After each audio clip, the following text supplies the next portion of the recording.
భగవంతునికి అనేక నామాలు ఉన్నాయి కాబట్టి అన్నిట్లో కూడా భగవంతుని శక్తులు ఉన్నాయని కూడా చెప్తున్నారు. కానీ మనకు చైతన్య మహాప్రభు రికమెండ్ చేసిన దాని మంత్రాన్నే తీసుకొని దాన్ని ఎక్కువ సాధన చేస్తే అది చాలా సంపూర్ణమవుతుంది. ఆ లాభం మనం అందరికీ కూడా పొందగలుగుతామని చెప్పింది. ప్రతి నామంలోనూ భగవంతుడు ఉంటాడు. ప్రతి నామంలో ఉన్నాడు. భగవంతుడు లేని స్థలం అంటే ఆధ్యాత్మికపరమైన ప్రతి నామంలో భగవంతుడు ఉంటాడు. నామంలో భగవంతుడి నామంలో అన్నిట్లో శక్తి ఉన్నది. భౌతికంలో కూడా భగవంతుడు ఉంటాడు కదా. మరి భౌతికంలో కూడా ఇప్పుడు భౌతికతలు చెప్పిన భౌతికంలోనూ ఉంటాను, నేను ఆధ్యాత్మికంలో ఉంటాను కదా. మరి భౌతికానికి ఆధ్యాత్మికానికి తేడా ఏంటి? భౌతికంగా ఉండి నామం చేయడంలో కూడా తప్పేం లేదు. నామం అనేటువంటి చివరకు వచ్చేసి భౌతికంలో ఉంటే ఫలితం ఆశించాలి, ఆధ్యాత్మికంలో ఉంటే ఫలితం ఆశించకుండా కర్మలు చేయాలి. ఆధ్యాత్మికము అంటే ఏమింది అంటే భగవంతునికి అంకితమయ్యి ఆయన సేవల్లో ఉండి ఆయన నామము చేసుకుంటూ ఆయన సంతృప్తి పరిచే విధానమే భగవంతునికి. అదే మనం భౌతికంలో ఉంటే బంధనాలలో ఇరుక్కపోతాం, ఆధ్యాత్మికంలో ఉంటే మనం భగవంతునికి సమీపంగా ఉంటాం. అదే అందుకొరకే నెక్స్ట్ బర్త్ మనకు కుదిరితే మోక్షం వస్తుంది, కుదరకపోతే కనీసం ఉన్నత స్థాయి జన్మన్న వస్తుంది. అందుకొరకే ఆధ్యాత్మిక జీవితం అనేటువంటిది చాలా మందికి లోపలకు తెలియదు. వాళ్ళ ఎంతవరకు ఆ భౌతిక శరీరము, భౌతిక ఆలోచన, కోరికలు దీంట్లోనే మునిగి ఉంటారు. కాబట్టి దాంట్లోకి వెళ్ళి రావాలంటే కూడా భగవంతుని జ్ఞానము ఇవ్వాలి, సాధన చేస్తూ ఉండాలి. దాన్ని చూసి వాళ్ళు నేర్చుకుంటే మంచిది అని. మీరు ఇస్కాన్కు ఫస్ట్ ఇస్కాన్కి ఏ విధంగా కనెక్ట్ అయ్యారు? How to connect ISKCON? ISKCON ఎందుకు వచ్చినామంట, ఎలా మీకు ఇస్కాన్ ఎలా పరిచయం అయింది? మేము హైదరాబాదులో ఆబిడ్స్లో ఒక మందిరం ఉన్నది, రాధా మదనమోహన మందిరము. ఓకే. ఆ మందిరం మొదలు కట్టలేదు. అప్పుడు నేను ఆ మందిరంకు ఎదురుగానే ఒక చిన్న జాబ్ చేస్తున్నా నేను. సూపర్ బజార్ అదే ఇక సూపర్ బజార్ అనే దాంట్లో పనిచేస్తున్నా, పక్కకి ఎదురుగానే. అయితే మందిరం లేదు కాబట్టి ఒక రేకుల షెడ్ వేసుకొని దాంట్లో రాధా మదన్ మోహన్ ఇద్దరు విగ్రహాలు పెట్టి కీర్తన చేస్తుంటారు సాయంత్రం పూట. సాయంత్రం 5:30 రాగానే సప్పుడు వస్తుంటుంది, మొత్తంగా సప్పుడు. మేము ఆ జాబ్ 5:30కి విడిచిపెడితే బయటికి పోగానే సప్పుడు వస్తున్నది, ఇదేమి సప్పుడు అని నేను ఎంటర్ అయినా లోపల చూద్దామని. ఇట్లా పోతే అక్కడ ఫారెన్ డివోటీసు మృదంగాలు మెడలు వేసుకొని చేతులు మీదకి లేపి హరే కృష్ణ హరే కృష్ణ అని అంటున్నారు. ఆడవాళ్ళు మగవాళ్ళు అందరూ అంటున్నారు. అదే ఇదేం ధర, ఇది భజన చేస్తే కూర్చొని చేస్తుంటుంది ఇదివరదాకా. మా ఊర్లలో కూడా ఎప్పుడు భజన చేస్తామో, ఊర్లలో భజన చేసే దాంట్లో కూడా కృష్ణనామం ఉన్నది, కృష్ణ కథనే ఉన్నది. అప్పుడు నేను ఇది చూసిన తర్వాత నాకు ఇదేమి దుంకుడు భజన లేకున్నది, ఇదేం కొత్త ఉన్నది అనుకున్నా. ఇక అది అలవాటు పడి మెల్లమెల్ల పోవడం రావడం పరిచయం అయింది. ఇక పోవడం రావడంతో ఆ డివోటీస్ తోటి పరిచయం అయిపోయి ఇక మళ్ళీ ఇక మామూలు విషయాల ఆ ప్రశ్నల కాడికి వచ్చింది. ఇంక అప్పుడు వస్తే మళ్ళీ మీరు అందరూ భగవంతునికి భక్తులు అయిపోయినారు, సంపూర్ణమైపోయింది. మళ్ళీ మీకు పైసా కావాలి. పైసా అంటే ప్రపంచం అంతా కూడా పైసతోటే నడుస్తుంది, ఇదైతే మనకు తెలుసు కూడా. అయితే ఆ పైసా కావాలి, ఎట్లా సంపాదిస్తారు మీరు? మీకేమైనా ఉద్యోగం ఉన్నదా అడిగినా నేను. లేదు అన్నారు. ఏమైనా వ్యాపారం చేస్తారా? లేదు అన్నారు. మనం మీకు తిండి అది అంటే అది భగవంతుడు చూసుకుంటాడు అన్నారు. అరే మళ్ళీ మేము కూడా వస్తే మళ్ళీ మాకు కూడా తిండి పెట్టాలంటే నువ్వు వచ్చి చూడు దొరుకుతుందా లేదన్నారు. ఇంకా అప్పుడు మైండ్లో నాకు మనసులో ఏమొచ్చింది అంటే వీళ్ళందరూ పోయినప్పుడు మనం కూడా పోతాము, వాళ్ళందరూ బతుకుతున్నప్పుడు మనం ఎందుకు బతుకము అని ఒక ప్రశ్న వచ్చింది నాకు. దాని కొరకు నిర్ణయం చేసుకున్నా నేను. ఏ ఇయర్లో మీకు ఏ ఇయర్లో ఇస్కాన్కు కనెక్ట్ అయింది? సంవత్సరం ఇయర్ 76 అనుకుంటా. 76 కన్నా నేను 75లో జాబ్ చేస్తున్నాను. 76లో ఇస్కాన్లో జాయిన్ అయ్యారా? 76లో ప్రభుపాద వచ్చిండు. 76లో యాబిట్స్ ఇస్కాన్కి ప్రభుపాద వచ్చారు. ప్రభుపాద వచ్చి 76లో. అప్పుడు మీరు ప్రభుపాదను చూసారా? ప్రభుపాద చూసినా, ఆయన లెక్చర్ విన్నా. తర్వాత అది మందిరం నిర్మాణం కూడా అయిపోయింది. అప్పుడు ప్రభుపాదతో మాట్లాడారా మీరు? మాట్లాడలేదు, లెక్చర్ ఇచ్చింది నిన్న నేను. ఎందుకంటే వేల జనం ఉన్నారు, మనం పోలేదు. అప్పుడు ప్రభుపాద పైన జనాన్ని చూసి మీద ఆ మందిరం కట్టింది కూడా అట్టింది ప్రభుపాద్ మీద కూర్చొని లేవాడేస్తుండే రావచ్చు. టెంపుల్ మందిరం అంతా నిండిపోయింది, బయట కూడా నిలబడిపోయింది జనం అంతా. అప్పుడు ఆ పైన కూర్చొని ప్రభుపాద్ లెక్చర్ ఇస్తుంటే మేము చూసినాం కూడా, ఇంకా లెక్చర్ వినాం కూడా.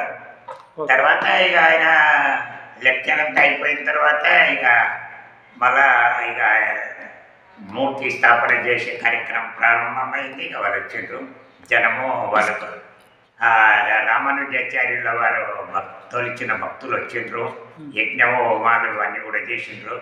తర్వాత వెంకటరావు మినిస్టర్ ఉండే అప్పుడు చీఫ్ మినిస్టర్, ఆయన కూడా రమ్మన్నారు, ఆయన వచ్చిండు. ఇక దీని తర్వాత కార్యక్రమం స్టార్ట్ అయ్యి మూర్తి స్థాపన చేసిండ్రు.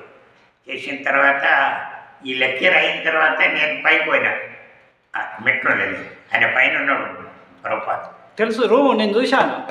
రూమ్ ఉంటుంది కదా, రూమ్. ఆ రూమ్ లో కూర్చొని బయటకి, పైన రూమ్ ఉన్నది, ఆ రూమ్ లో కూర్చొని బయట కిటికీ నుంచి బయటకు చూసేది ఊరికే అతను. పైకి వానికి మెట్లున్నాయి. నేను రూమ్లోకి పోదాము అంటే ఆడ ఒక ఫారెన్ డివోటీ కావాలి ఉన్నాడు, ఎవరు రాని ఎప్పుడు అని పెట్టాను. అది అది భగవంతుని ఇష్టమో ఏందో, ప్రభుపాదే స్వయంగా బయట ఆ రూమ్లోకి బయటకు వచ్చేసింది. బయటకు వచ్చినాక నేను ప్రణామం చేసిన ఆయనకు. ప్రణామం చేస్తే ఆయన ఓకే ఓకే అనుకున్నా. అది అక్కడ ఉన్న టాయిలెట్ బాత్రూమ్లు అవన్నీ పబ్లిక్ టాయిలెట్ కదా అందరికీ, అవన్నీ చూసుకొని వచ్చిండు. ఇక నేను ఆయన అందుకనే ఉండాలి. ఇక అదంతా చూసి మళ్ళీ ఆయన రూమ్లోకి వెళ్ళిపోయాడు. ఇక వెళ్ళిపోయి మళ్ళీ కార్యక్రమం స్టార్ట్ అయింది, అది మూర్తి స్థాపనలు అవన్నీ. ఇంకా ఆ విధంగా దర్శనమైంది ఆయన.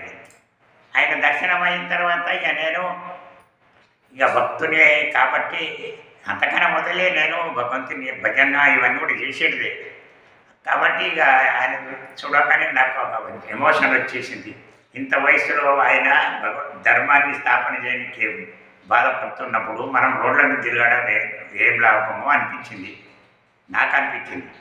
అప్పుడు ఇక దాని తర్వాత నేను ఇక ఫుల్ టైం డ్యూటీ కావాలి అని అనుకున్నాను.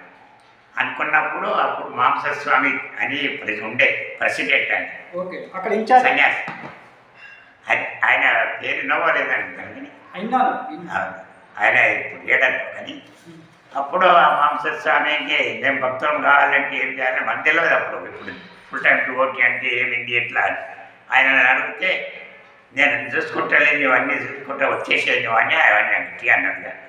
ఇక అప్పుడు ఏమైతే నేను ఆలోచించేస్తే ఇట్లా అంటున్నారు పోరమని. అట్లే చూద్దాము అది ఏడుండాలి అది అంటే అక్కడ అది డబుల్పుర స్టేషన్ దగ్గర వాళ్ళ ఏరియా నువ్వు చూసినావో లేదు తెలుసు. మేడ్చల్ దగ్గర, మేడ్చల్ కిందికి వస్తుంది, మేడ్చల్ కిందికి వస్తాయి కదా. మేడ్చల్ ఏమో అది ఆ ఏరియా మొత్తం మేడ్చల్ కిందికి వస్తుంది. మేడ్చల్ తాలూకా, ఈ డబుల్పుర ఊరు అది తెలుసు. డబుల్పుర ఫారెస్ట్ ఏరియా, అదంతా ఫారెస్ట్ ఏరియా, అదంతా ఫారెస్ట్ ఏరియా. ఫారెస్ట్ అదే, ఎందుకంటే అది ఎకరం 2 ఎకరాలు కాదు, 565 ఎకరాలు. ఎక్కడ చూసినా ఊరు పోవాలంటే 1 కిలోమీటర్ 2 కిలోమీటర్ పోతేనే ఊరు, ఎక్కడ లేవు. అట్లా దాడ మేము వాడు చూపియాలని మాంసస్వామి మమ్మల్ని ఈ అంబాసిడర్ కారు తీసుకొని పోయాడు. దినభయంగా చూసిన ఏరియాలు సరే సభ ఎంత ప్రశాంతంగా ఉన్నది, ఇంత అదే అనుకున్నాం. కానీ అక్కడే వసతులు లేవు, అడవి ఉన్నది కాబట్టి ఇక అక్కడ ఎక్కడ చూసినా ఆవులు అవి ఇవన్నీ. అది గోరక్షక్ ట్రస్ట్ అది, మార్వాడి వాళ్ళది గోరక్షక ట్రస్ట్ పెట్టిండ్రు. అది అంటే ఆవులను సంపనికి తీసుకుపోయే వాళ్ళని అడ్డం కలిగి తీసుకొచ్చి ఆ ఆవులను నిలబెట్టి పోషణ చేసి అది న్యాచురల్గా చచ్చిపోతే సమాధి చేయాలని వాళ్ళ ఉద్దేశం. అది మంచి ఉద్దేశం. అది దానికి ఆ ప్రభుపాదకు కూడా చాలా సంతోషమైంది. అందుకొరకే అది చూసినాక ఇక మేము నిర్ణయం చేద్దాం పోదామని అని. ఇక పోయినాక మాకు రూమ్ ఇచ్చిండు ఆయన మాంసస్వామి. ఇక పరిస్థితి ఇట్లున్నది, ఇక్కడ బావి గుండు బావి ఉన్నది, ఇక్కడ నీళ్ళు ఉంటాయి, ఇలా నీళ్ళు చేసుకొని పోసుకోవాలి, పోతారు అవి అని కార్యక్రమం. ఎప్పటి నుంచి పూర్తి స్థాయిలో ఇస్కాన్? అప్పటి నుంచి మాకు ఇస్కాన్తో సంబంధం. ఒక 20 years ఉన్నారా ఇస్కాన్లో? 20 సంవత్సరాలు ఉన్నారా? ఒక 20 సంవత్సరాలు ఇస్కాన్లో ఉన్నారా? 20 సంవత్సరాలు. ఏడా అడవిలోనా? యాపిడ్ ఇస్కాన్లో ఎన్ని సంవత్సరాలు ఉన్నారు అంటున్నాను. రాబడి చేసుకెళ్ళనా ఆ, అది అయిపోయినాక మాంసస్వామి ఆయన పతనమైంది. ఆయన భగవద్ధామ వెళ్ళిపోయాడు. వెళ్ళిపోయింది. ఉమ్, వెళ్ళిపోయిన తర్వాత ఇక మేము ఈ నుండి మనం ఏం చేస్తామో అని హ్యాబిట్స్కి వచ్చేది.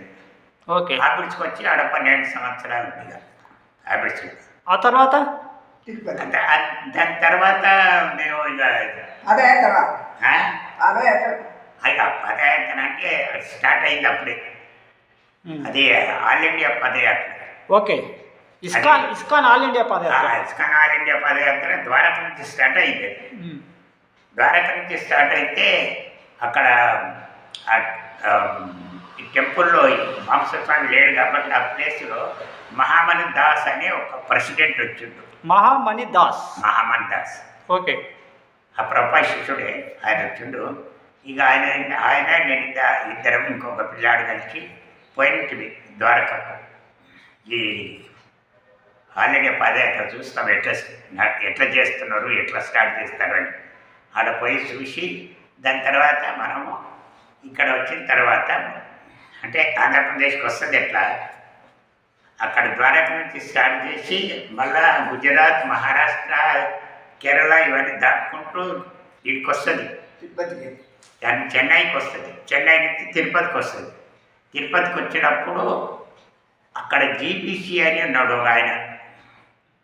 జీబీసీ గవర్నింగ్ బాడీ కమిషన్లో ఒక మెంబర్. ఆయన పేరు భక్తి స్వరూప్ దామోదర్ మహారాజ్ పేరు ఎన్నింటి వచ్చింది. ఓకే. ఆయన వచ్చి ప్రతాప్ నువ్వు తిరుపతి నుంచి ఆల్ ఇండియా పదయాత్ర వస్తే మన ఆంధ్రప్రదేశ్ బార్డర్ వరకు నీ బాధ్యత, దానికి అన్ని విధాల సౌకర్యాలు మంచి చెడ్డ అంతా చూసే బాధ్యత నీది అని అంటే ఇక అప్పుడు నేను హైదరాబాద్ ఇచ్చిపెట్టి పాదయాత్రలో తిరిగారు. ఎన్ని సంవత్సరాలు ఉన్నారు పాదయాత్రలో? 2 సంవత్సరాల 6 నెలలు ఉన్నారు. ఏపీ తెలంగాణ రెండు రాష్ట్రాలు తిరిగారా? ఏపీ తెలంగాణ 3 నెలల 15 రోజులకు పదయాత్ర దాటింది. ఓకే. వేరే స్టేట్ వెళ్ళిపోయారు. 3 నెలలు ఏపీ తెలంగాణలో తిరిగి మిగతా 3 టైం నెలల 15 రోజుల వరకు తిరుపతి నుంచి ఇచ్చాపురం అని ఒక పట్టణం ఉన్నది. శ్రీకాకుళం జిల్లా. శ్రీకాకుళం జిల్లాలో ఇచ్చాపురం తెలుసు. ఇచ్చాపురం ఒరిస్సా బార్డర్. ఈ ఆంధ్రప్రదేశ్ బార్డర్ అదే లాస్ట్. ఒరిస్సా దాని తర్వాత బరంపూర్ స్టార్ట్ అవుతుంది. ఒరిస్సా తర్వాత అట్లా మొత్తం అక్కడి నుంచి ఇక మళ్ళీ ఇచ్చాపురం దాటినాక నేను పోతా అది అంటే లోకనాథ్ మహారాజు పదయాత్ర ఇన్ఛార్జ్ ఆయన అప్పుడు. ఇప్పుడు ఆయన ఇన్ఛార్జి. ఇప్పటికి కూడా ఆయన ఇన్ఛార్జి. అంటే ప్రభుపాదే ఆయన ఇన్ఛార్జ్ చేసిన బదులు ప్రభుపాదే ఇప్పటికి కూడా ఆ వెహికల్ ఇంకా తిరుగుతూనే ఉంది. నేను కూడా వెళ్ళాను పాదయాత్రకు, ఒక 4 రోజులు ఉన్నాను. చెప్పింది కూడా అది. ఇప్పటికి ఎడ్ల బండి ఇప్పటిదాకా 7 సార్లు కంప్లీట్ అయింది పాదయాత్ర. ఎడ్ల బండి కట్టుకొని అయినా కానీ ఊరికి ఎదుగు పరిచయం చేయవలసిందని అన్నాడు. ఆయన చేస్తున్నాడు కూడా. అదే అయితే ఇప్పుడు ఆయన చేసేటిదంతా అది ఇంటర్నేషనల్ పదయాత్ర కాదు. అది చేసేటిదంతా వాళ్ళ సొంతంగా ఇక ప్రభుత్వం చెప్పిన ఆజ్ఞ ప్రకారం చేస్తున్నాడు. అయితే మీరు మళ్ళీ తర్వాత ఆ తర్వాత పాదయాత్ర తర్వాత నెక్స్ట్ స్టెప్? పాదయాత్ర అయిన తర్వాత ఇచ్చాపురం పోయి పోతా అన్నప్పుడు ఆయన లోకనాథ్ మహారాజ్ నిమోనికి వెళ్ళేది అదిగానే ఉండాలని.